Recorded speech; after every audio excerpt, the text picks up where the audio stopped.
வணக்கம் நண்பர்களே. நிறைய டைம் நம்ம தவிக்கிறதே இந்த வெளியூர் போனாக்கா என்ன டயட் எப்படி ஃபாலோ பண்ணுறது, அங்கே எதுவுமே கிடைக்காது அப்படின்னு. பெருவாலும் நம்ம வந்து ஒரு ஹில் ஸ்டேஷன்ஸு, டூரிஸ்ட் பிளேசஸ் அந்த மாதிரி தான் நம்ம போவோம். ஸோ அங்கே எப்படி partially cooked R uncooked food எப்படி நம்ம தேர்ந்தெடுது. உதாரணம், நான் இப்போ உதகமண்டலம் வந்திருக்கோம். அங்கே ஃப்ரெஷ்ஷாக இந்த மாதிரி கோஸ் கிடைக்குது, இந்த மாதிரி கொரியாண்டர் கிடைக்குது. அதில் வந்து கொஞ்சம் நல்லெண்ணெய் சீசன் பண்ணி கொஞ்சம் லெமன் கொஞ்சம் சால்ட் போட்டால் அதை நம்ம ஃப்ரெஷ்ஷாகவே சாப்பிட்லாம். பாருங்கள், குழந்தைங்களே அழகாக சாப்பிட்றத நம்ம பார்க்கலாம். அதே மாதிரி எல்லா இடத்துலையுமே ஹாட் வாட்டர் கிடைக்கும். எந்த இடத்துலையுமே இந்த மாதிரி ஹில் ஸ்டேஷன்ஸ் பார்த்திங்கன்னா ஹாட் வாட்டர் கொடுப்பாங்க.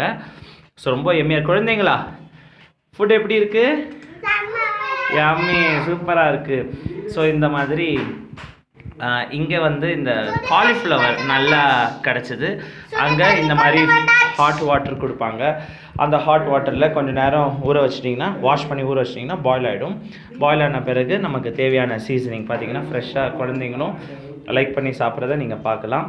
அதில் கொரியாண்டர், லெமன், அப்புறம் கொஞ்சம் மிளகாத்தூள், நல்லெண்ணெய் வந்து இங்கே 100 கிராம்ஸ் பேக்கெட்லாம் கிடைக்குது. அதில் மேலே சீசன் பண்ணியிருக்கோம். இதில் எதுவுமே பாயில்டு கிடையாது, பாயில். காரத்துக்கு கொஞ்சம் பச்சை மிளகாய் இருக்குது. இது எல்லாமே ரொம்ப ஹெல்த்தி ஃபுட். ஸோ ட்ராவல் அப்போது நம்ம வந்து ஃபுட் கான்ஷியஸாக நம்ம இருக்கலாம். மற்றும் ஒரு முக்கிய பதிவில் சந்திப்போம். நன்றி, வணக்கம்.